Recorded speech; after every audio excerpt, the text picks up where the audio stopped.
विक्रमादित्य बड़े प्रतापी राजा हुए थे और कालांतर में उसी पीढ़ी में आगे चल के राजा भोज जैसे राजा हुए थे। तो एक बार राजा भोज के दरबार में एक याचक आया, फरियाद लेकर के, कोई झंझट हो गया था, फैसला मतलब उससे न्याय लेने के लिए। तो राजा ने सबूत गवाह के अनुसार से उसको न्याय दिया। तो उस याचक को संतुष्टि नहीं हुई और उन्होंने कहा, महाराज आप जो न्याय दिए ना, ये न्याय नहीं किए, आप मेरे साथ अन्याय किए हैं। मेरा मित्र मुझसे धन ठग लिया और आप कह रहे हैं कि वो नहीं लिया। आप न्याय नहीं देते हो सही सही। पर सुनो, आप ही के राज्य में एक चरवाहा रहता है, एक टीला पर, एक चोटी पर, एक पहाड़ की चोटी पर, और वो सही न्याय देता है। मैं उसी के पास जा रहा हूं न्याय लेने के लिए।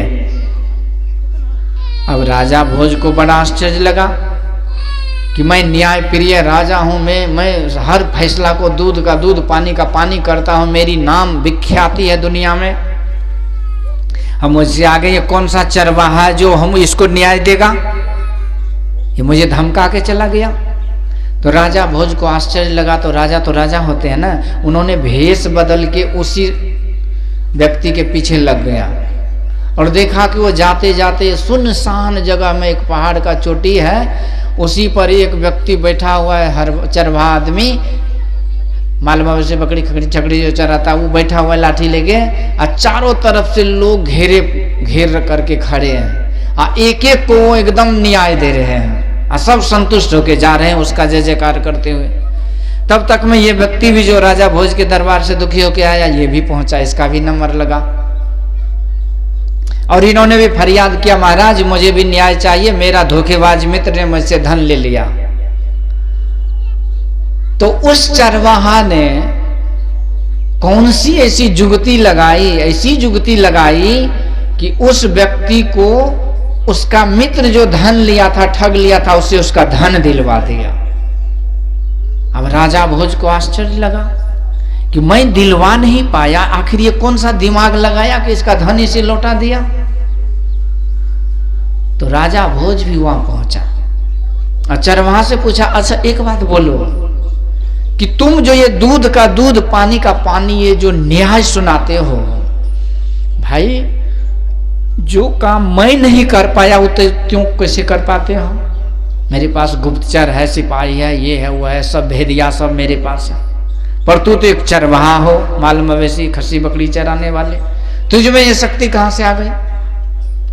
तुम जल्दी से सच सच बताओ, नहीं तो मैं तुझे फांसी पे बीच चौराहे पे लटका दूंगा, क्योंकि मैं इसी राज्य का राजा भोज हूं, भेष बदल के हूं। तब वो चरवाहा डर गया और सिंहासन से उस चोटी से नीचे उतरा और उसे प्रणाम किया, राजन प्रणाम, क्षमा करना महाराज, मुझ में कोई शक्ति नहीं है ये न्याय सुनाने की। तो फिर कैसे सुनाए अभी? तो बोला, महाराज बात ऐसी है कि मुझ में तो कोई शक्ति नहीं, मैं तो हरवा चरवा हूं, लेकिन महाराज जब जब मैं इस चोटी पे बैठता हूं तो न जाने मेरे अंदर कैसी बुद्धि, कैसी दिव्य बुद्धि, कैसी चेतना और कैसी अद्भुत शक्ति आ जाती है,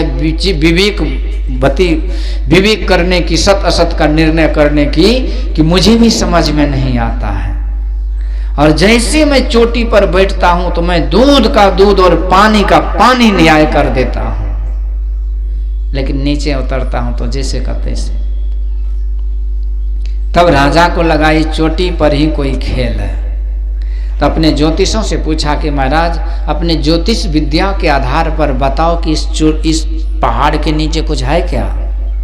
तो ज्योतिष विज्ञान जो है ना, अनंत काल से संसार को दिशा निर्देश देते आए हैं। आज भी ज्योतिष विज्ञान, ज्योतिष शास्त्र में यदि लिखा है कि फलाने तारीख को इतने बज के इतने मिनट में सूर्य ग्रहण लगेगा, तो लगता है। सब कुछ गणित पर बैठा हुआ है, हर महीना तिथि सब का एक अर्थ है छिपा हुआ।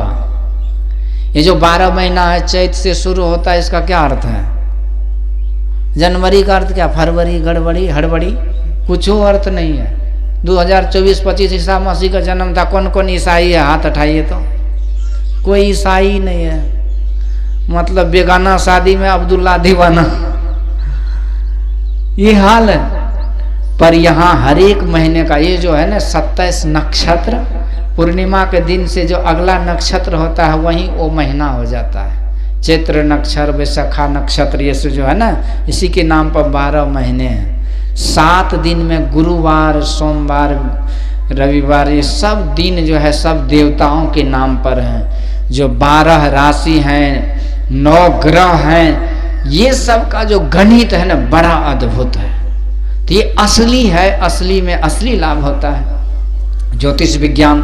तो ज्योतिष विद्या के आधार पर ज्योतिषों ने कहा महाराज इस चोटी के नीचे कुछ गड़ा हुआ है सिंहासन। तो समय पर उसकी खुदाई हुई, तो कोड़ काट करके सैनिकों ने जब देखा तो अंदर में एकदम चमचमाता हुआ दिव्य सिंहासन था, ये महाराज विक्रमादित्य का।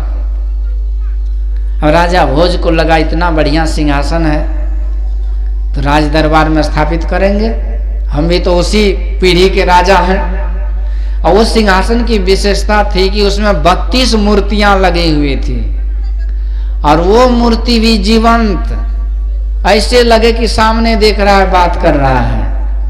आज भी एक एक मंदिर है ना जिसमें आप मूर्ति को देखिएगा कि लगेगा साक्षात है। शक्ति है ना, पूजा पाठ से शक्ति आती है।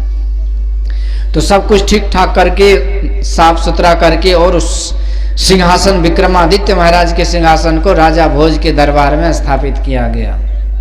और आज नहा धो करके शुभ लग्न शुभ मुहूर्त में ये राजा भोज सज धज करके नया वस्त्र पहन के पूजा पाठ करके आज विक्रमादित्य महाराज के सिंहासन पर बैठने के लिए चला। जैसे पहले सीढ़ी पर पैर रखा तो जो 32 मूर्तियां थी ना उसमें से एक मूर्ति प्रकट हो गई। सोचिए, हम जिस राजा के नाम पर नया साल मनाते हैं वो कैसे महान राजा थे। उसके सिंहासन की मूर्ति प्रकट हो गई और कहते खबरदार राजन, इस सिंहासन पर तुम एक पग भी आगे मत रखना, और यदि तुम में योग्यता है, वो योग्यता जो महाराज विक्रमादित्य में थे, तब तुम बैठना। राजा भोज कहते हैं देवियों, तो कौन सी योग्यता थे हमारे पूर्वज विक्रमादित्य में? तो उस अप्सरा ने एक कहानी सुनाई, और ऐसी कहानी सुनाई उसमें विक्रमादित्य ऐसे दानी और ऐसे पुण्यात्मा थे, जब राजा भोज ने अपने में उसको घटाया तो लगा कि हम तो उसके सामने कुछ भी नहीं है। तो उस दिन निराश होकर वापस चला आया। तो कहा जाता है कि इसी तरह से 32 अप्सराएं रोज के रोज प्रकट हो रही हैं, और एक एक कहानी विक्रमादित्य के बारे में सुनाए। तो उसी को सिंहासन बतीसी नाम दिया गया।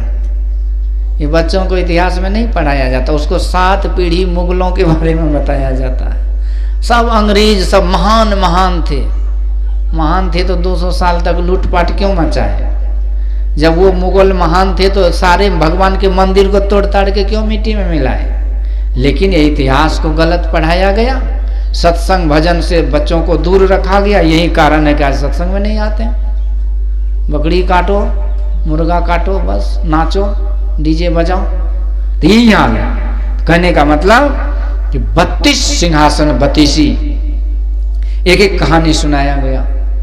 अंतिम दिन राजा भोज को लगा कि भले कहानी कितनों सुना दे, लेकिन मैं भी एक राजा हूं, मैं आज जरूर बैठूंगा सिंहासन पे। तो अंतिम अप्सरा जो थी ना वो बात को जान गई और कहती राजन, मैं जानती हूं कि आज तुम संकल्प लेकर आए हो कि आज तुम जरूर ये सिंहासन पे बैठोगे, तो तुझे मैं मना नहीं करूंगी, लेकिन मेरी बात ध्यान से सुन लो और तब बैठ जाना। सुनो, ये महाराज विक्रमादित्य जब इस धराधाम से जा रहे थे ना, तो उसके लिए विमान आया था स्वर्ग से। ऐसे प्रतापी राजा थे और सारी प्रजा रो रहे थे ऐसे धर्मात्मा राजा के नाम पर। लेकिन जब विक्रमादित्य पधार गए इस धराधाम को छोड़कर, तो उनका जो बड़ा बेटा था वो सोचा कि मैं पिता का पैतृक अधिकार मुझे होना चाहिए, तो उन्होंने भी मेरे मना करने के बावजूद भी उन्होंने इस महाराज के सिंहासन पर बैठने का प्रयास किया, और जैसे सिंहासन पर बैठा उसी समय उसकी मृत्यु हो गई। अब तुम सोचो कि तुझे बैठना है कि नहीं। राजा भोज डर गया, सोचा कहीं हम भी मर गए तो फिर आगे राज कौन करेगा। तो प्रणाम किया सिंहासन को, और उसी चोटी पर जहां से उखाड़ा था वहीं दफना दिया। फिर मिट्टी से ढक दिए, घास फूस हो गया, और वहीं चरवाहा आए दिन आकर के लोगों को न्याय सुनाया करते थे। तो मेरे कहने का विषय यह है कि जहां गुरु का दरबार लग जाता है, जहां गुरु महाराज की तस्वीर को हम स्थापित कर देते हैं, आरती पूजा पुष्प चढ़ा देते हैं, तो जैसे महाराज विक्रमादित्य के सिंहासन का प्रभाव था कि वहां बैठे वो गडेरिया को भी सद्बुद्धि आ जाती थी, सत असत का फैसला देने का, निर्णय करने का शक्ति सामर्थ्य आ जाता था।